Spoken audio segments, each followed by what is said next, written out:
Bienvenidos a una nueva edición de Consensos del Observatorio de la Coyuntura Económica, acá en la Universidad Católica del Uruguay. Es la tercera edición de este ciclo. El año pasado tuvimos uno sobre primera infancia, otro sobre educación, hoy es sobre tributación. Y a diferencia de los anteriores, en esta oportunidad tenemos una coproducción con un nuevo observatorio de nuestra universidad, el Observatorio de Tributación y Empresa, recientemente creado y dirigido por quien me acompaña en esta mesa, Andrea Riccardi. Bienvenida, Andrea, es un gusto que estés con nosotros en la universidad. ¿Qué tal, Javier? En esta oportunidad el panel no fue conformado teniendo en cuenta representatividades partidarias como sí fue los dos casos del año pasado. Si bien dos de sus integrantes tuvieron actividad en gobiernos con notoriedad. Vamos a presentar a los panelistas de hoy. En primer lugar, Leonardo Costa, abogado, socio de Brum Costa Asociados y también profesor aquí en la Universidad Católica en Derecho Financiero y Fiscalidad Internacional. Después, Federico Camí, contador público, socio en Guyer y Regules. Y Pablo Ferreri, también contador público, fue director de la Dirección General Impositiva y fue subsecretario en el Ministerio de Economía y Finanzas. Es un gusto estar con ustedes, recibirlos en este evento. Precisamente, este último tema que mencionábamos en el currículum de Leonardo, Fiscalidad Internacional, es la piedra de toque de esta edición de Consensos. Andrea. ¿Qué tal, Javier? Muchas gracias. Es un placer compartir esta edición de Consensos, además en compañía de tres invitados, colegas, expertos en la materia y sobre todo con mucha experiencia para conversar sobre el sistema tributario uruguayo en tiempos, diría yo, agitados, sobre todo en lo que tiene que ver con el impuesto a la renta empresarial. Y esto en parte se debe a que hay varios desafíos que surgen en el exterior a partir de iniciativas desde las organizaciones internacionales. Por un lado tenemos a la iniciativa de la OCDE, que entraría en vigor en el año 2024, donde se plantean unas nuevas medidas que lo que harían es establecer una distribución más equitativa de la carga tributaria y además una imposición mínima del 15% a nivel de la renta de las empresas multinacionales. Esto, no obstante, puede traer ciertos impactos en lo que es las políticas nacionales de atracción de inversiones, de incentivos tributarios, y esto por cuanto también se dice que neutralizarían en parte al menos lo que son esos beneficios que conceden los países. Países como Uruguay que utilizan estos instrumentos y, por ejemplo, podemos pensar en el régimen de zonas francas, la ley forestal, la exoneración del software, el régimen de promoción de inversiones, que corren riesgo de verse afectados. Y en caso que así sea, cabe preguntarnos si nuestro país seguirá siendo atractivo para justamente estos inversores internacionales. Por otro lado está la Unión Europea, que ha observado a nuestro país con relación al IRAE y el régimen de exoneración de rentas de fuente extranjera. El Ministerio de Economía y Finanzas elaboró un proyecto de ley que fue objeto de consulta pública. Y mientras tanto, en el ámbito local existen planteos desde el ámbito político para abatir el llamado gasto tributario, que son precisamente las exoneraciones y perforaciones al sistema tributario nacional. Y también hay otros temas sobre la mesa, como la rebaja del IRPF y el IAS, posiblemente desde el año que viene, que anunció el presidente de la República, y también, en fin, algunas normas que se adoptaron entre 2015 y 2017 que dieron lugar a un aumento de la tasa efectiva del impuesto a la renta. De todas estas cosas queremos hablar con ustedes en el día de hoy. Bueno, comencemos entonces con la conversación, estos planteos internacionales y con la iniciativa de la OCDE. Uruguay, desde el año 2017, después en el 2009 con el fin del secreto bancario, ha venido ajustándose a todos estos requerimientos planteados por esta organización internacional. Y incluso pasó a ser participante del Comité de Asuntos Fiscales, adhirió a lo que es el marco inclusivo y el año pasado, junto a otras 136 jurisdicciones, adhiere a una declaración a través de la cual se compromete a implementar una solución para el ámbito tributario, lo que son los pilares 1 y pilar 2. Y bueno, ante este escenario Pero antes, en este escenario, antes de ahondar en lo que es esta solución de los dos pilares que mencionamos, me gustaría, Pablo, un poco, tú vivenciaste todos esos requerimientos que se le fueron planteados a Uruguay, tuviste que liderar las acciones que Uruguay emprendió, que nos cuentes un poco cómo fue, por qué se da ese proceso, cómo es que se da, y en particular Uruguay cómo vino transitando este camino de inserción fiscal internacional en aquellos primeros años. Sí, lo conversábamos antes de iniciar el programa fuera de cámaras. Yo fui el primer director de rentas en Uruguay que tuvo que dedicar tiempo a la materia de fiscalidad internacional. Los directores anteriores no tuvieron que dedicar un minuto de su tiempo. Y a partir de mí, los directores siguientes cada vez tuvieron que dedicar más tiempo a esta materia. Y para mí, una de las cosas que vos decías en tu introducción es clave para entender este proceso, y es por qué ocurre. Porque si entendemos por qué ocurrió hasta ahora, vamos a poder delinear o mirar con perspectiva hacia adelante cómo va a seguir. Yo tengo una opinión bastante formada al respecto que quiero compartir con ustedes. Acá no se trata de un tema de justicia tributaria, no es un tema filosófico, esto es por recursos, por necesidades fiscales de los países centrales. Cuando miramos cualquier indicador de la deuda pública de los países del G20 y tomamos tres momentos que no son casuales, y ahora comento, 2007, 2019 y 2021, prácticamente en todos los casos la deuda aumentó varios escalones en cada caso. Y decía que no es casual las fechas porque el primer granito de estas cuestiones es en el 2008 con la crisis financiera internacional, lo cual generó unos déficits fiscales brutales y un aumento de la deuda pública brutal. 2019 vemos que siguió creciendo y con el COVID se profundizó aún más esta crisis. Entonces hay una enorme necesidad de los países centrales de recaudar más. Esa necesidad se junta con la cantidad de dinero que se evade y se genera ilusión, además de evasión, utilizando regímenes tributarios nocivos o paraísos fiscales. Hay algunas estimaciones, y menciono solo una para no aburrir. En los paraísos fiscales se estima que hay una evasión de aproximadamente 483.000 millones de dólares. 312.000 por abuso corporativo y 171.000 por abuso en cabeza de personas físicas. Entonces, bueno, si está esta enorme necesidad de recaudar y por otro lado está esta enorme cantidad de dinero evadido, en algún momento eso se iba a cruzar y iban a empezar a haber acciones. ¿Qué quiero decir con esto?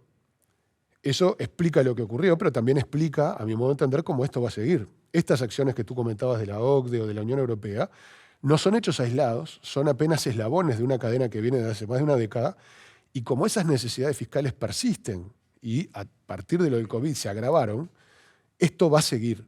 O sea, esto ya es un poco de futurología y mis colegas de panel tendrán su opinión, pero para mí, como este es el centro de la cuestión, va a haber cada vez más pasos en esta materia. Y esto implicó para Uruguay momentos álgidos, de discusiones públicas enormes, a veces con una alarma que creía yo desmedida. Quizá en este caso ahora al gobierno actual le pasa también, uno ve nerviosismo por los cambios que tendrá que acometer y sobre eso podemos conversar. Pero para repasar, en la última década en Uruguay se levantó el secreto bancario, se estableció un registro de accionistas de sociedades anónimas, hubo que declarar el beneficiario final, se declaró el delito tributario como precedente de lavado de activos, se combatieron las actividades sin sustancia, es decir, empezó el intercambio de información tributaria con nuestros fiscos, es otra realidad. Y eso solo puede seguir hacia adelante, o sea, preparémonos para lo que viene, que va a seguir, ¿no? Yo, Pablo, una cosa que vos decías y creo que es parte del tema, el paradigma de la fiscalidad en la última década, si uno lo mira en términos de lo que los países ofrecían como plataforma de inversiones o lo que todos promocionábamos, fue un cambio que fue absolutamente radical, pero radical al punto de que el ADN del sistema tributario internacional del 2008 o 2009 versus lo que pasó en la década del 2010 al 2020 es algo que nunca pensamos que iba a ocurrir. Porque eso no solo fueron cambios tributarios, fueron cambios jurídicos en las estructuras. Hubo otro tema que no es menor, hubo una especie de campaña, yo le decía, del buen samaritano fiscal, o sea que vos tenías que, estaba mal visto moralmente, hubo un cambio en la cultura también. que hace que si vos lo mirás en todos estos cambios que vos mencionabas y en la necesidad además de una justicia tributaria en el sentido de que también generaciones más jóvenes lo llevan como parte de su formación, hay cambios que van a ser imposibles de volver atrás. Yo recuerdo cuando en el 2002 se hablaba de bajar el secreto bancario, y todos los que yo había estado en actividad privada en ese momento, todos decíamos, eso no se puede tocar. Y se tocó y no cambió nada. ¿Por qué digo esto? O sea, si uno mira cuando los cambios son de la forma que han sido en todo el mundo y que son parejos y a todo el mundo los hacen, a Panamá le pasó y a Luxemburgo le pasó, cuando todos estos cambios son parejos y a todos vienen de la misma manera, los temores sobre qué puede pasar y cómo conformar un sistema de incentivos tributarios posteriores, para mí bajan. Y bajan sustantivamente porque cuando hay una tabla rasa sobre todo y que todos partimos del mismo estándar o el mismo nivel de actividad, va a ser muy diferente. De cualquier manera hay un desafío y es qué va a pasar en Estados Unidos políticamente. Porque la historia de la tributación también es corsi-recorsi, de acuerdo si gana el Partido Republicano o no, ¿no? Es otro tema que me parece que en el famoso Pilar 2 hay una luz que probablemente simplemente sea alargar el problema, ¿no? Pero Federico, tus Sí, reflexiones sobre no, esto. yo coincido un poco con lo que decía Pablo. Esto sin duda que es por lucha de recursos. Basta pensar que por ahí hay algunos cálculos que hemos visto que se habla de que el Pilar 1 distribuiría la carga fiscal de unos 125.000 millones de dólares que hoy van a determinados fiscos que se pasarían a repartir entre los distintos fiscos en donde estén las personas que consumen los servicios de las empresas que están involucradas, que se habla de que son unas 100 empresas en total. Y respecto de lo que es el Pilar 2, se habla de unos 150.000 millones de dólares de nueva recaudación para los fiscos. O sea que el tema de que atrás está el tema de recursos es claro. Y un poco lo que decía Neco, el tema de los incentivos fiscales, es cierto lo que nos va a pasar en los países más chicos, que a veces es más difícil lograr captar inversión, digamos, que se disminuyan beneficios fiscales puede ser un golpe que puede tener más repercusión que en otros países en lo que es la economía nuestra, ¿no? sí, es probable, y yo qué sé, en el sistema de zonas francas, por ejemplo. Pero también hay que mirar a cuántas empresas esto agarra. Uruguay tiene, o sea, son empresas que tienen facturación consolidada por arriba de los 750 millones de euros. Bueno, ¿cuántas de esas efectivamente están en Uruguay? Primera pregunta. Segundo, de las que están en Uruguay, y ahí con la ley de zonas francas tenemos todo un desafío que el Estado garantizó bajo responsabilidad no modificar su sistema tributario, yo creo que también ahí el gobierno va a tener que ser, o por lo menos los que podemos opinar con más libertad, tenemos que tener mucha creatividad.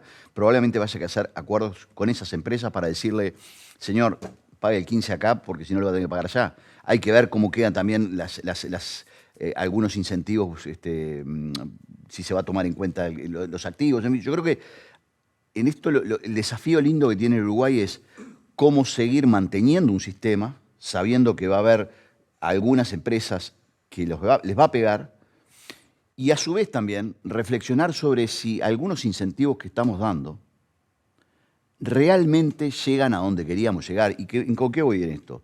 El caso de Finlandia y Uruguay, ¿no? Nosotros no grabamos. Y lo va a terminar grabando Finlandia en algún momento, cuando se repatrien. Digo, ¿estamos realmente, una vez que maduró una determinada industria, estamos realmente haciendo una resignación fiscal coherente como país? Y eso para mí es un gran desafío. Sí, igual cuando uno lo trata de mirar abstrayéndose de los ciclos políticos, porque además yo creo que acá Uruguay, como prácticamente todos los países del mundo, ha cedido soberanía tributaria, porque hay cuestiones que no decide Uruguay, y eso vale tanto para los gobiernos que me tocó integrar como para este, o sea, tiene de alguna forma una capacidad de acción muy limitada. Cuando miramos en periodos más largos, por decir algo, hasta el 2010, más o menos, Uruguay tenía un esquema de promoción de inversiones que de alguna forma era política de Estado, que todos los gobiernos utilizaron, que se basaba en 4 o 5 pilares, que tenía que ver con la seguridad jurídica, con la estabilidad social y política, con regímenes preferenciales, software, zona franca, etc. El criterio de la fuente en renta empresarial y cierto esquema, y en esto hay que ser claro, de opacidad, que tenía que ver con el secreto bancario, las AFIS, etc. Con las normativas internacionales y las presiones internacionales, todo el aspecto de opacidad ya no está dentro de los pilares. El criterio de la fuente en rentas empresariales se empieza a resquebrajar. Si nos paramos en el 2020, esas dos cosas ya no estaban. Y si nos proyectamos, por decir algo, al 2030, nos va a quedar ojalá Uruguay mantenga, yo confío en Uruguay en ese aspecto, mantenga la seguridad jurídica, la estabilidad social y política, pero ya no tiene la opacidad, no va a tener prácticamente mucho del criterio de la fuente en renta empresarial y tiene absolutamente amenazado y en discusión sus regímenes preferenciales. Porque si bien es cierto lo que dice el doctor Leonardo Costa para los amigos NECO, de que hoy el Pilar 2 fija un umbral mínimo de facturación de 750 millones de euros, en esa mirada larga y de por qué ocurren estas cosas y cómo va a seguir esto, por lo menos esto ya es más teoría de mi parte, pero yo creo que una vez establecido ese régimen y asentado, y con toda la maquinaria aceitada, los umbrales van a ir bajando.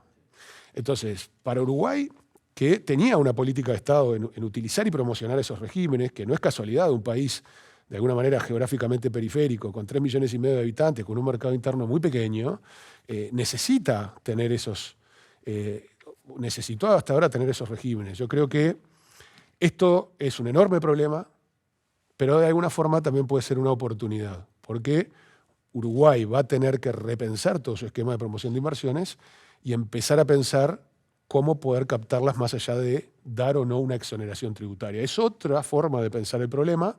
Va a ser desafío para todo el sistema político, para toda la academia, para el sector empresarial, porque va a haber que razonar de otra manera. Uruguay va a tener que tener mayores niveles de productividad para volverse atractivo y va a tener que poner foco en reformas estructurales que hasta ahora no ha encarado con la potencia, hasta ahora no me refiero al día de hoy, sino en las últimas décadas, de la manera intensa que debería. Me refiero a inserción internacional, seguridad social, esquema de innovación, ciencia, tecnología, etcétera, etcétera, etcétera. Bueno, esto puede ser una oportunidad para tratar esos temas porque lo otro no va a estar. Y cuidar nuestra institucionalidad, que es un activo que nos distingue, ¿no? Hoy, sobre todo en la región, si hoy mira lo que es Uruguay, cuando uno pensaba, digo, los incentivos, pueden haber impactos en los incentivos que vayan disminuyendo en un futuro, y Uruguay hoy es un país que incluso ahora Chile está un poco movido, digamos, es de los países que en realidad tiene la mayor estabilidad, la mayor seguridad jurídica, las instituciones funcionan de forma muy bien comparado con otros países de América Latina, y por ahí va a venir el desafío que va a tener Uruguay. Tenemos problemas, sí, el país, cuando uno habla mucho con empresas del exterior que tienen pensado venir a instalarse acá, todos repiten lo mismo, el tema del costo, el costo país, el costo de laboral, el costo de los salarios, el costo de vida después que tiene la gente que trasladan de una empresa para otra. Ahí hay desafíos que son interesantes porque, bueno, otros países también pueden ir mejorando en lo que es un sistema de seguridad jurídica, de estabilidad, y ahí tenemos competidores que pueden, pero hoy, en lo que es la América Latina de hoy, está bastante turbulento e inestable todo, ¿no? De cualquier manera, yo creo que el tema de la institucionalidad que hablaba Javier, para mí es un tema que me preocupa. Porque yo veo luces mucho más amarillas que las tributarias. Veo un sistema político que se ha dedicado a tirarse piedras por redes, que no es capaz de construir consensos mínimos. Ojalá que este proyecto de ley que mencionábamos hoy de la modificación de la renta empresarial pueda ser acompañado con la mayor amplitud política en el Parlamento. Yo creo que los uruguayos tenemos una tendencia autocomplaciente, ¿no? Sí. Yo, o sea, lo comparo en determinadas cosas. Cuando hay errores en temas, cerramos filas si son amigos, si son partidarios, y si no son si son partidarios del otro, atacamos. Y yo creo que el país necesita, para mantener eso que vos decís, que para mí es clave, que es la institucionalidad y evitar copiar las cosas malas que tenemos en Argentina, es tener un sistema de mucho mayor rigidez en la justicia, de mucho mayor seriedad en los planteos de la política, y por suerte tenemos, creo que es una cosa positiva, una prensa que todavía es bastante independiente, pero lo tributario es un ítem importantísimo. Pero también estas cosas creo que hacen al país, ¿no? También es cierto que hay relevos de gobiernos de distintos partidos y nadie viene a refundar nada, No. ni a querer meter preso al que sale, el que entra. Y eso también nos distingue. Si bien yo comparto lo de las luces amarillas, también es cierto, y comparto lo de la autocomplacencia exacerbada que hay en los uruguayos muchas veces y compararnos con peores de la clase que están cerca, pero también es cierto que las reformas en Uruguay se van haciendo, van quedando, hay veces que se discuten, se lauda por la vía democrática de un referéndum o de un plebiscito y seguimos la marcha. El problema quizás es de velocidad. Sí, de velocidad. A ver, retomando un poquito con la imposición mínima del 15%, porque en realidad las reglas estas nuevas sobre la imposición mínima son un enfoque común, lo que se dice. Es decir, que no son de adopción, no son de adopción obligatoria para quienes adhirieron a esa declaración, entre ellos Uruguay, pero sí se comprometen a aceptar su aplicación por otras jurisdicciones. Entonces, ahí un poquito, capaz que Federico, te quería preguntar, ¿crees que Uruguay debería adoptarlas y cuáles serían los efectos en caso que las adopte o en caso que no lo haga? Y bueno, yo creo que, a ver, lo que va a terminar pasando, a ver, como hoy decían, son pocas las empresas sí, en el umbral de 750 millones de euros. Yo miré algunos apuntes de otros países, por ejemplo, Singapur, que son países a veces que han recibido mucha inversión extranjera, tiene 1.500 empresas, Holanda 3.000. O sea, acá en Uruguay es el mismo monto para reportar por precio de transferencia al country by country. No sé si hay 300 compañías. Eso es cierto, pero también el sistema, en la medida que permite que algunos países puedan bajar ese umbral, y ahí hay preocupaciones, porque si hay países, basta en la región, algunos países como Argentina que han hecho alguna declaración de que estarían dispuestos a bajar el umbral.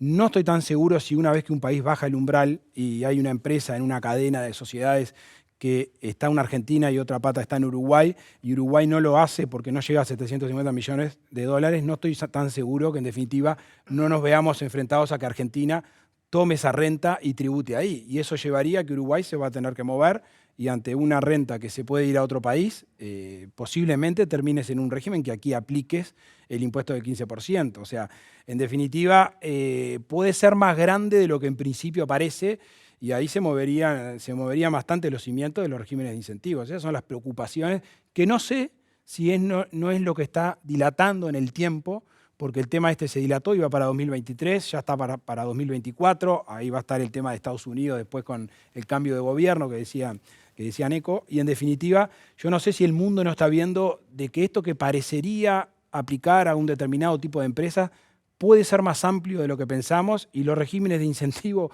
no solo en Uruguay, sino en muchísimos países estarían en duda y bueno, y ahí pueden haber movimientos importantes. Lo que pasa es que eso también, y yo comparto eso que tú decís, el gran tema es si eso no termina dinamitando el consenso muy precario que hay sobre este tema. Sí, sí. Yo ahí tengo la duda de si tenés mucho margen para tocar dentro de los países, porque ya, o sea, el 15 ya es algo razonable, que se costó llegar, porque había países que no querían incorporarse. Entonces, yo no sé cuánto margen tenés, o sea, por lo menos en el margen próximo, pero en esto también hay una cosa. Si uno aprende que con los años es que los tiempos que se ganan en que los sistemas no llegan son tiempos ganados. Lo que no quiere decir que uno no tenga que prepararse. Sin duda. Es decir, ya un año que hayamos ganado con este tema es importantísimo. Yo creo que vamos a ganar más que un año porque no veo, no nos olvidemos que también la guerra de Ucrania hoy cambió el foco de todos estos temas. Lo que no cambian son las necesidades que decía Pablo, pero los tiempos puede que se alarguen un poco, pero es muy difícil que Uruguay sería un error no tomar el 15% si todo el mundo lo toma. Claro. Sí, y ahí vienen otro tipo de discusiones, ¿no? En donde hay que ser absolutamente pragmáticos. Pero yo creo que eso tiene que ser, lo que resuelva Uruguay como país, tiene que ser fruto de discusiones bastante más amplias, ¿no? No lo puede resolver o este gobierno, o si se dilata en el tiempo, el próximo, sea el que sea. Tiene que surgir de ciertos, como se llama el programa, consensos. Efectivamente. Porque, por ejemplo, la tasa efectiva de imposición a la renta en Uruguay es inferior al 15%. La nominal es el 25%. Pero entonces, una opción es bajar el IRAI de todo el mundo al 15%. U otra es mantener este esquema y ver a quién se le deja. Perdón. Me tocó la tos. Cedo la... No, pero yo ahí te voy a tirar una voz, Pablo. La realidad es que el régimen COMAP, como fue instaurado por los gobiernos del Frente Amplio, fue una forma, desde Fernando Lorenzo en adelante, una forma políticamente posible de bajar la tasa efectiva, como no se podía tocar la nominal. El régimen COMAP, que creo que es otro tema a mirar hoy, la amplitud que tuvo al principio, creo que fue ese justamente el efecto. El efecto era, vamos a tratar de tener una tasa efectiva mucho más baja, cosa que, dado que políticamente no puedo tocar la del 25. Entonces, capaz que lo que tengo que hacer es empezar a sincerar. Sí, o llegado el Con caso todo lo que de le cuesta llamar, al sistema político sincerar. llamar a ¿no? las empresas que, mirá, pagaba 0, vas a pagar 15, o en Uruguay, donde tengas tu casa matriz, vení, pagalo acá y vemos qué otros incentivos te damos. Pero bueno, hay que pensar qué otros incentivos se dan. Es todo lo que hay que armar y pensar y discutir. Sí, lo que parece claro es que Leonardo hablaba de que vamos a tener tiempo, que un año ganado es un año efectivamente ganado, pero es ganado si lo aprovechamos mientras tanto para hacer algo. Entonces, ¿no será momento de poner a hacer un consenso o discutir las políticas de incentivos y de gasto tributario?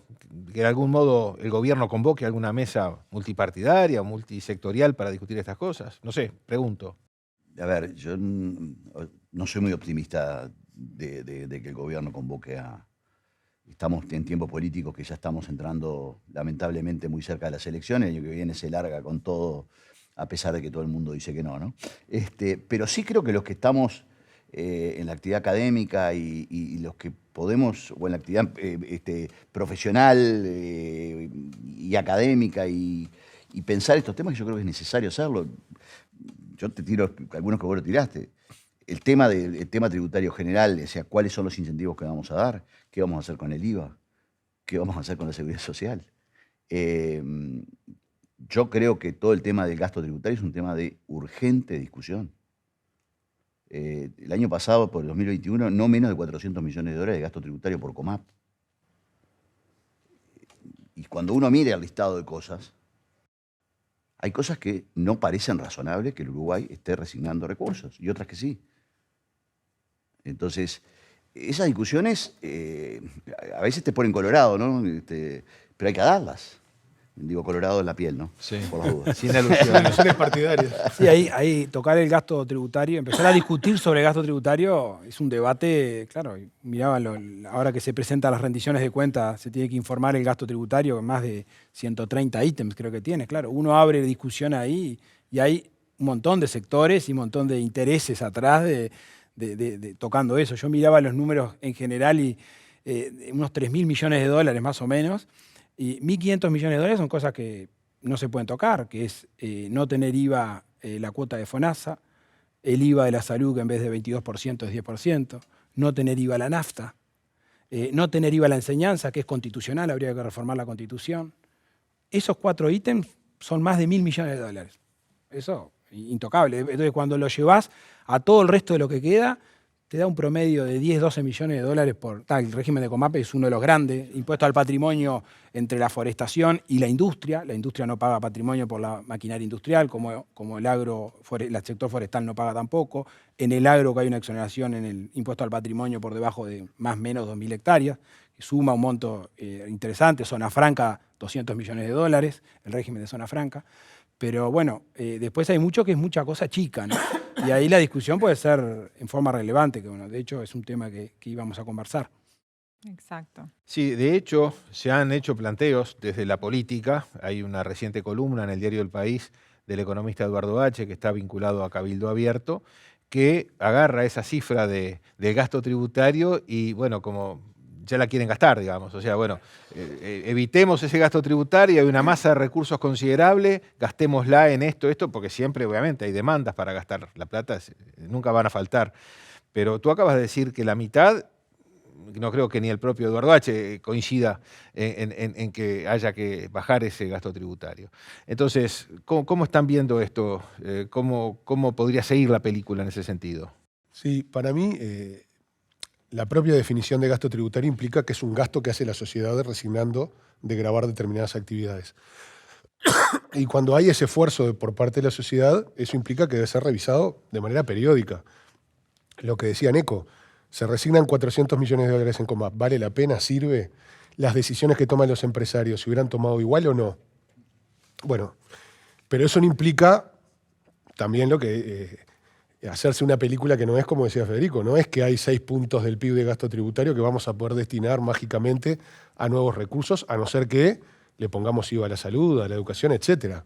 Entonces, la discusión sí, la revisión periódica sí, no imaginemos que de ahí surjan 5 puntos del PIB para solucionar los problemas fiscales del Uruguay, porque no los hay. Por lo tanto, yo creo que hay que ser muy cuidadoso con eso. Y también, en otro de los puntos que estaba previsto, a la hora de hablar de bajas de impuestos, ¿no? Pues Uruguay tiene una situación fiscal que se ha reducido su déficit, pero sigue teniendo un déficit fiscal. Y cuando uno mira para adelante, en los próximos 10, 20 años de Uruguay, las tensiones fiscales van a aumentar. Pues tenemos una población que envejece, por eso es absolutamente necesario que Uruguay haga una reforma de la seguridad social, pero va a haber otros aspectos que van a aumentar la presión sobre las cuentas públicas, como es, por ejemplo, el gasto en salud. Una población cada vez más envejecida tiene un gasto que puede subir varios puntos del PIB más de lo que tiene hoy, simplemente por tener una población más envejecida. Entonces, o la reforma de la educación, que seguramente va a costar dinero. Lo hablábamos en otra edición de Consensos. Sí. Yo creo que es una muy buena propuesta la de EDUI 21, lo hablábamos en otras instancias, pero la reforma que propone EDUI 21 cuesta entre 1 y 2 puntos del PIB. No es posible hacer una reforma en serio en la educación en Uruguay si no va de la mano de recursos adicionales. No es posible. Se requiere gestión, programas, pero también recursos en una mirada más de largo plazo. Bueno, Uruguay tiene unas cuentas tensionadas que se van a tensionar más si atiende estas cuestiones. Más allá de lo que tú decías, de que bajar impuestos es complicado por las tensiones fiscales y el déficit que existe, ¿qué opinan ustedes de esta decisión que se estaría tomando desde el año que viene por parte del gobierno de bajar el IRPF y el IAS? Que no sabemos el diseño de esa baja todavía. Sí. A ver, yo miraba había hecho un trabajo para una presentación de unas jornadas de Colegio de Contadores. Hay un tema político atrás de fondo importante, ¿no? Porque en realidad yo había estado mirando lo que hoy serían los partidos de la coalición, había presentado los programas de gobierno de todos los partidos con el capítulo tributario. Y todos los partidos que están en el gobierno hoy que forman la coalición tenían en común este hecho del que se está hablando de tratar de disminuir, nadie lo explica cómo, cuánto, de qué forma, de disminuir el impacto del IRPF y del IAS, digamos. Por ahí lo que uno ha visto en declaraciones muy, muy leves que han habido de algunos miembros del Ministerio de Economía, sobre todo, aparentemente iría por el lado de las deducciones, el afloje fiscal al IRPF, por ejemplo, que es importante esto, ¿no? El IRPF impacta en el 32% de la masa activa de trabajadores, ¿no? Casi el 70% no está incluido dentro del IRPF, o sea, el impacto es sobre algo acotado. Y después el tema de las deducciones. Las deducciones, a ver, hoy hay deducciones, sí, para las personas que tienen hijos menores de edad. Hay una deducción que pasa por el esquema que tiene el impuesto armado, pasa por el filtro de las tasas, que en plata, en billete, para decirle a una persona, por un hijo ahorra 555 pesos por mes. O sea que el cambio por deducciones, ¿en dónde va a estar para que alguien lo vea como relevante? Bueno, no sabemos, no hay un diseño, no hay un proyecto. Se habla de que esto sería para marzo del año que viene, si se da la condición de superar el umbral del crecimiento del PBI. Pero no sé si hay tantos números. Otra cosa, el IRPF recauda 2.400 millones de dólares. 22% de lo que recauda la DGI. Es atrás del IVA lo sagrado, 2.400 con el IAS, entre los dos. Es sagrado, o sea, con el tema fiscal de la situación de Uruguay, de déficit permanente, histórico de toda la vida del país, no sé hasta dónde va a ser lo que puede haber de beneficio. Y solo en ese tema, porque hay otros temas en común que están en los programas de gobierno que no han sido, yo creo que vino la pandemia de por medio y todo, que se repiten los distintos partidos que forman parte de la coalición, que son los impuestos ciegos en el agro. Eso hasta ahora no ha habido nada, se habla de que hay algún trabajo que se está haciendo del Ministerio de Ganadería. Eso no es tan material la recaudación, son 40 millones de dólares que recauda el Estado por patrimonio y sobre tasa. viene una promesa electoral de todos los partidos coincidiendo en eso. Eso podría ser otro de los temas que pueda haber un acuerdo. Digo, porque la política empieza en ese año casi que preelectoral, empieza a presionar porque eran las instancias de ideas que tenía cada partido, están plasmadas con esas cosas para hacer, ¿no? Yo creo que la rebaja no sabemos cómo hacer, pero es un tema político. Yo creo que tributariamente es un error. Y pensando en política de Estado también es un error. ¿Por qué digo esto? Porque lo más probable es que el próximo gobierno vaya a tener que tocar alguna cosa. O porque el déficit continúa siendo el que sea, o porque tiene poco margen para hacer actividades. Entonces, si lo estoy haciendo por 2 años y el próximo lo tiene que tocar, se convierte en una bandera política, entonces no en una política de Estado. Porque hay una cosa que también es interesante. El IRPF, que fue vituperiado por prácticamente la mitad del sistema político, hoy nadie lo discute. O sea, yo trabajé en la reforma del IRPF, me gané muchos amigos, por supuesto, y me criticaron mucho por eso. Y la realidad es cuando mira hoy uno, nadie está discutiendo el IRPF como el eje central de la tributación, después del IVA. Entonces, tocar esto, bueno, yo qué sé, es campaña política o es una promesa de campaña, mejor dicho. Creo que tiene muy poco impacto real y es más publicitario que otra cosa. Sí, yo quiero hacer un comentario tratando de ser cuidadoso y no desde la barricada política, pero sí creo que no es pertinente esa medida. Y creo que es una medida que profundiza la inequidad del sistema tributario en términos de ingreso y en términos generacionales. No es pertinente porque Uruguay tiene una situación fiscal que no amerita una baja de impuestos. Primer punto. Y profundiza las inequidades en términos de ingresos porque, como bien decía Federico, el IRPF lo paga el 32% de los trabajadores de mayores ingresos. Y después lo pagan quienes obtienen rentas de capital, que es un porcentaje reducido de la población. Y lo paga algo menos del 30% o en ese entorno de los pasivos que tienen mejores ingresos en Uruguay. Entonces le estamos quitando recursos al Estado para generar políticas públicas para todos, beneficiando a quienes tienen mejores niveles de ingresos, ya sea por renta de trabajo, de pasividades o por rentas de capital. No parece muy razonable en términos de equidad, en términos de ingresos. Y en términos de equidad generacional, en Uruguay hay un adulto mayor de 65 años pobre por cada 10 niños pobres. Entonces, no parece tener sentido quitar peso en la tributación en el caso del IAS, por más que pueda resultar simpático y lo que yo esté diciendo pueda resultar antipático, pero no tiene sentido incrementar, porque esa recaudación además va al BPS, o sea, incrementar el déficit del BPS, por lo cual tiene que salir más recursos de rentas generales que nos priva de atender a donde Uruguay tiene que poner foco, que es en su primera infancia. Entonces, no es pertinente y es inequitativo por varios puntos, ¿no? Yo creo que no es una buena medida, aunque entiendo, y esto también hacia a la legitimidad de un gobierno democráticamente electo, era una promesa de campaña y con esa campaña ganó las elecciones. Entonces, tiene un derecho ganado en las urnas para hacerlo. Ahora, volviendo un poquito al IRAE, al impuesto a la renta de las empresas, parece que no hay mucho espacio, sobre todo también por esta cuestión internacional de la imposición mínima, efectiva y demás, pero desde el sector empresarial hay alguna crítica por algunas medidas que se tomaron allá por el año 2015, 2016, 2017, en particular lo que es el ajuste por inflación fiscal y bueno, la imposición a los dividendos fictos o las ganancias no distribuidas, en definitiva. ¿Hay algún espacio? ¿Se debería hacer algo en ese sentido? Y bueno, y en caso afirmativo, ¿qué se podría hacer? ¿A quién se le habrá ocurrido esa medida? La derecha la tiene. Pablo, explícale.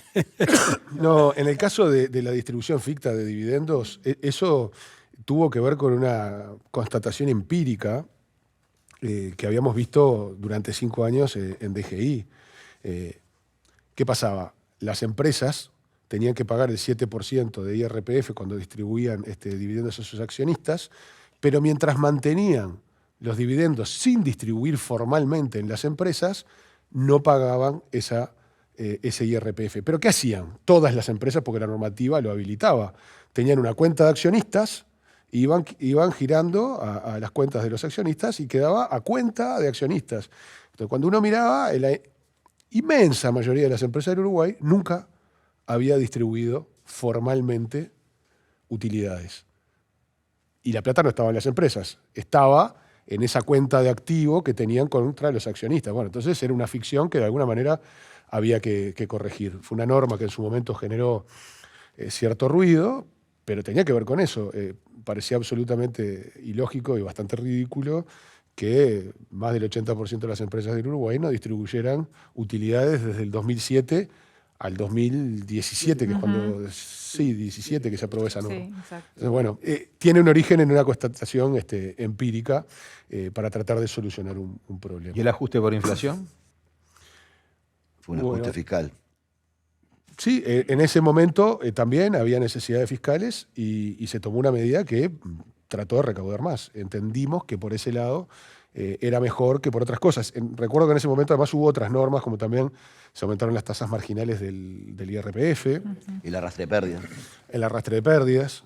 Fue un conjunto de medidas que tendía a consolidar las cuentas públicas. Claro, pero subir la tasa del IRPF suena legítimo. En cambio, eliminar el ajuste por inflación, hay empresarios que a mí me han dicho que terminan pagando una tasa efectiva mucho más alta que el 25%. Yo creo que, y quiero aclarar que en las dos normas, fui por la inconstitucionalidad de las dos, y en las dos perdí.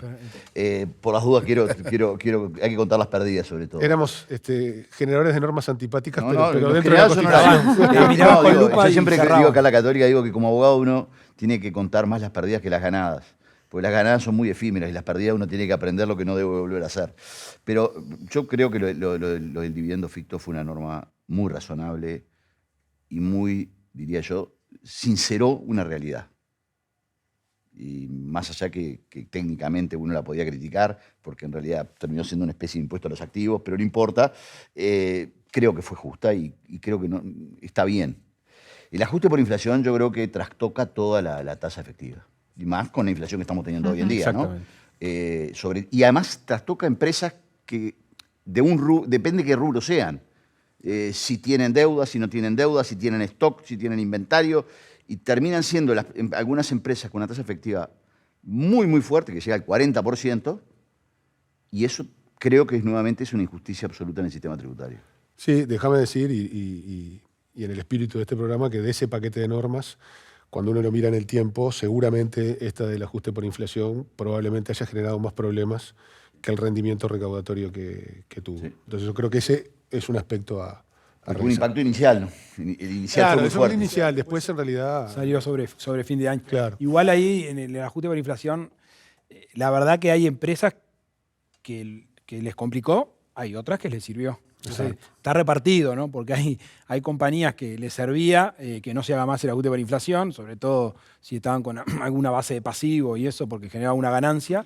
Y más cuando hubieron años que a veces el dólar bajaba, más el ajuste por inflación, entonces tenías diferencia cambiaria ganada, más ajuste por inflación, era una locura. Entonces, hay algunas empresas que les fue bien, otras no. Yo me imagino, bueno, Pablo estaba en ese momento ahí participando, la DGI tiene información, los que ganaban, los que perdían, cerró, dio un número de mayor recaudación y creo que fue esa la finalidad y quedó. Hoy sí vuelve a estar y bueno, ahí hay ganadores y perdedores, claro. No es que beneficie a todos. Entonces, por eso tampoco podés escuchar tantas voces replicando sobre este tema. Capaz que el impuesto a los dividendos preceptivo, el dividendo ficto obligatorio, bueno, sí, pero bueno, si la realidad era esa, constatable, a mí la verdad que en mi actividad profesional no era tanto lo que yo veía, más bien veía empresarios que me lo cuestionaron porque me decían, en principio yo siempre hice lo mismo, no distribuía, invertía y me viene el dividendo ficto, aunque las inversiones algunas se descuentan, y no tenía una política de distribuir, pues no distribuía, y bueno, y ahora me pasó a ese caso le pasó la tasa efectiva al 30,25. O sea, hubo un incremento para esas personas. Es cierto que lo otro se veía mucho de préstamos, de crédito, y bueno, y pagaron justo por pecadores. Con Sobre todo empresas familiares pasaba mucho, sí, que la mayor parte de las empresas uruguayas son familiares. Sí. Pero Uruguay tiene, yo creo que una discusión más amplia, más allá de ajustes pequeños, en esa mirada de largo plazo, ha amenazado su criterio histórico en el cual fundó la tributación durante décadas, que es el criterio de la fuente. Eso lo estamos defendiendo de alguna manera con uñas y dientes, el proyecto del Poder Ejecutivo, que todavía no termina de ser un proyecto porque no fue enviado al Parlamento, va a ser un proyecto de ley cuando esté en el Parlamento, pero sí está articulado. Yo creo que elige bien el camino, porque podría haber optado por decir, bueno, voy directo al criterio de la fuente y chau, al criterio, perdón, de la renta mundial y chau. No lo hace, va por otro camino, toma una solución parecida a la que adoptó Seychelles. Yo creo que está bien eso, yo creo que el proyecto puede tener ajustes para hacer, pero en líneas generales es correcto y además creo que no tenía mucho margen para hacer cosas más allá de lo que está haciendo, entonces yo creo que está bien. Y está bien que defienda hasta cuando se pueda y cómo se pueda el criterio de la fuente. Pero bueno, eso uno lo mira a 10, 15, 20 años y la historia de los países hay que mirarla en un periodo un poco más largo. Eso va a estar totalmente amenazado, ¿no? Entonces, de vuelta, hay que razonar que si capaz que hay que eliminar todos los regímenes, ir a una tasa bien baja, similar a la tasa efectiva, o no. O hay que mantener un esquema de privilegio de actividades que quiera privilegiar. Pero creo que, y ahí yo soy un hombre quizá de más fe que Neco, yo creo que sería bueno que este gobierno cite a discusiones... a discusiones... A ver, en voz alta eso que dijiste. De más largo soy plazo. ballista, que yo no tengo mucha fe. No, pero yo creo que a discusiones de largo plazo, porque esto no es algo que vaya a ocurrir ahora, va a ocurrir en las próximas décadas. Entonces, Uruguay tiene que discutir estos temas, no puede no hacerlo. Bueno, de hecho, uno de los, en las discusiones recuerdo que algunos actores, algunos grupos de países, el G24, por ejemplo, eso que vos dijiste, bueno, vayamos a una tasa del 15 en general, ellos temían la carrera al 15, digamos, en vez de que el 15, que pretendía ser una tasa mínima, se convierta en la tasa máxima. Bueno, habrá que ver, habrá que seguir monitoreando. Sí, yo para que conste en actas, no es que quiera ir a ese régimen, No. pero sí creo que hay que discutirlo y Claro, tomarlo, bueno, sí. Está claro. ¿cuáles son las alternativas? Claro. Exacto. Pero, a ver, yo quiero también una cosa que decía Pablo. El proyecto de ley que se enviaría por el Ministerio de Economía al Parlamento es un muy buen proyecto. Y como jurista te pregunto, el tema de la cláusula No, es antiabuso, espantoso. porque ha generado mucho ruido. Es muy bueno menos ese. No, Sí. Todo menos en la eso. mirada macro, digo, y quiero quebrar una lanza porque yo tenía muy poca fe de cómo se iba a hacer el régimen para no tocar cosas. Y la verdad, debo decir que está bien pensado, está bien armado. Los criterios, salvo 2 o 3 temas, están muy bien. Después hay que ver qué margen tienen, lo discutíamos ahora hace un rato, decir, los plazos. Pero hay un tema que es la realidad. La cláusula antiabuso es muy, muy amplia. Yo no me gusta darle tanto poder al Estado, y especialmente a la DGI. Es una discusión que hemos tenido con Pablo en más de una oportunidad. Yo creo que los poderes que hay que darle a la administración tienen que ser muy, muy, muy ponderados, pensando no que el director de renta sea Pablo, y lo digo públicamente porque, más allá de las discusiones que tuvimos, creo que fue un muy buen director de renta en la ponderación, sino que tengo que pensar que mañana puede venir uno que no es ponderado. Claro, las instituciones tienen que tener eso. Sí. Y después lo otro es también el concepto multinacional. Creo que no sé cuánto margen hay ahí en el gobierno, pero es un buen proyecto. Sí, no, yo Sí, comparto 100%, comparto. digo, aparte, digo, bueno, Uruguay se vio acorralado con esto, digo, no tenía mucho más opción. Es claro, los plazos es lo que un poco, ahora que se abrió el plazo ese de consulta pública, donde se presentaron muchas, Instituto Uruguayo de Estudio Tributario y muchas organizaciones y estudios profesionales y profesionales independientes, presentaron sus propuestas. Y el tema plazo, por lo que uno hablaba en el mercado de los tributaristas, se repite, porque bueno, arrancar el 1 de enero con esto parece que está muy sobre... Pero bueno, aparentemente Sí. no hay margen, ¿no? No hay margen, Sí, es yo- muy inminente. Lo que veo sobre una base de que creo que el proyecto en líneas generales está bien, la solución o el camino por el que se va, lo comparto, en el de defenderlo dentro de lo que se puede, el criterio de la fuente. Creo que está en líneas generales bien articulado. Creo que está un poquito tarde. Estamos hablando de una norma que debería entrar en vigencia el 1 de enero del año que viene y todavía no fue enviado al Parlamento. O sea, creo que habría que haber ido algunos meses más rápido, ¿no? Pero bueno, la vida a veces no permite esas cosas. Sobre un proyecto que creo que en líneas generales, como decían ellos dos, está bien, Creo que sería bueno, así como en su caso lo hicimos cuando sacamos normas para las jurisdicciones de baja en la tributación, las BONT, de dar un plazo, que aquí probablemente no se puede dar un plazo de entrada en vigencia a la norma, pero sí para que quienes se ven agarrados en esta situación que quizá no esperaban, puedan deshacer sus estructuras tributarias sin costo fiscal. Yo creo que eso, bueno, está bien, la Unión Europea te exige que sea en el 1 de enero del 23, está bien, vamos por eso porque no hay margen.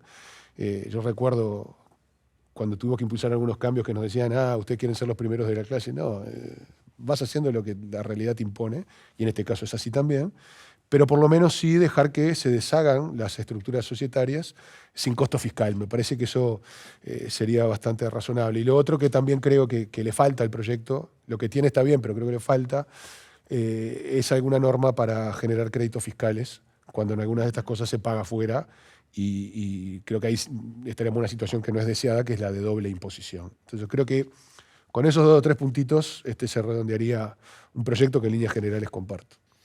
¿Algún comentario final, alguna reflexión final? ¿O está suficientemente tratada la agenda? No, yo creo que el otro gran tema es el IVA. A ver. El IVA me parece que en Uruguay... Si lo dejaste al pasar, mencionaste. El IVA es el impuesto más injusto que existe, con una doble tasa que causa problemas de administración por todos lados, con exoneraciones que le llegan a quien no sabemos si lo quieren llegar. Ir a un IVA personalizado creo que es una cosa fundamental, de tasa única. Que la exoneración venga por la personalización y no por una exoneración general. Se requiere, obviamente, hay sectores que no puedo poner IVA por cuestiones constitucionales, yo eso no lo voy a discutir porque es discutir la inmortalidad en cangrejo, o sea, es imposible, pero en Uruguay no se puede tener un IVA de 22 y otro de 10 y exoneraciones dándosela a cualquiera. Y creo que es una gran injusticia tributaria. Así como también me parece que la COMAP tiene sus grandes injusticias por la falta de control que hay además. Esta es la otra gran injusticia y ojalá que el Parlamento lo tome esto. Bueno, el IVA es neutral si es general, entre otras cosas. Entre otras cosas, porque si no termina beneficiando a los sectores, porque hay que mirarlo a la conformación IVA y IRPF, ¿no? O sea, cómo juega en esa doble escala. El ingeniero Beck Villegas, que fue el ministro de Economía que introdujo el IVA a mediados de los 70, me decía en algún trabajo que hicimos juntos hace ya muchísimos años que de algún modo Uruguay no tenía impuesto a la renta personal en su reforma tributaria, en su sistema tributario, porque el IVA hacía las veces de, porque era un impuesto que gravaba más los consumos, digamos, más suntuarios eventualmente y exoneraba los consumos más básicos, más generales. Y decía incluso está complementado con un IMESI, que también es un impuesto al gasto, que grava sí algunos específicamente bienes como el tabaco o los cosméticos, en fin, y las bebidas. Sí, la discusión del IVA personalizado que plantea NECO hace 10 años era imposible planteársela. Nosotros tenemos, por un lado, el IVA, que es el impuesto más fácil de recaudar, porque a pesar de que tiene distintas tallas, pero es el más fácil de recaudar y de controlar. Y por otro lado, un impuesto mucho más complejo de recaudar y de administrar, pero mucho más justo, que es el impuesto a la renta personal. Y van por carriles separados. Hoy, gracias a la tecnología, podemos empezar a pensar en juntar lo mejor de ambos mundos, es decir, de dotar a un impuesto fácil de recaudar de progresividad. Y yo creo que ese es el camino que tampoco me imagino que ocurra de un día para el otro, pero sí pequeños pasos. Este gobierno hizo algo con algunas de las medidas que sacó al sacarle parte de la carga a algunas compras que se hicieran con la tarjeta Mides. El gobierno anterior también había hecho un primer intento. Yo creo que hay que ir dando pasos de pensar en unificar tasas, primero a trazo grueso distintas poblaciones y después ir sofisticándolo en el tiempo, ¿no? Con algo que debería de tener un precepto, por lo menos inicial, de decir, bueno, en términos de recaudación que sea neutro, ¿no? O sea, no aumentemos la carga tributaria, después que esté armado sí veamos qué es lo que precisa el Uruguay en esa materia, ¿no? Sí, incluso se han venido, ya de 2 gobiernos venimos con pequeños pasos hacia eso que decía, comparto lo que decía Pablo, la tecnología hoy va de la mano a que se pueda hacer en forma bastante sencilla, ¿no? O sea, incluso uno lo focaliza en ciertos sectores y no es ya lo mismo porque la rebaja de un punto de IVA son más de 200 millones de dólares. O sea, acá focalizamos en determinado digamos, personas, en la parte de la población donde queremos enfocarlo, y quizás los costos que hubiese significado bajar un punto del IVA, esto es mucho menos, se está ayudando a una población que lo necesita, creo que va hacia eso, de tanto nombrarse este tema, vamos hacia ese mundo. Muy bien, Andrea, creo que hemos logrado el objetivo de encontrar consensos. Creo incluso que volviendo a escuchar este programa vamos a poder escribir una agenda prácticamente de propuestas de política tributaria, porque hay varios comunes denominadores entre los tres panelistas, a quienes agradecemos muchísimo que nos hayan acompañado en el día de hoy. Leonardo, Federico, Pablo han sido tres panelistas de lujo. No nos equivocamos al elegirlos. Muchas gracias, Javier, por la invitación. Ha sido un honor y un placer compartir este espacio contigo. Y bueno, con los invitados, agradecerles nuevamente. Creo que se dio un diálogo que contribuye sin duda a lo que es el debate nacional. Y Uruguay, sin duda, tiene una agenda pendiente en lo que es la revisión de su sistema tributario en forma holística. Bueno, y a nuestros espectadores les decimos que habrá una próxima edición de Consensos donde nos vamos a reencontrar. Muchas gracias.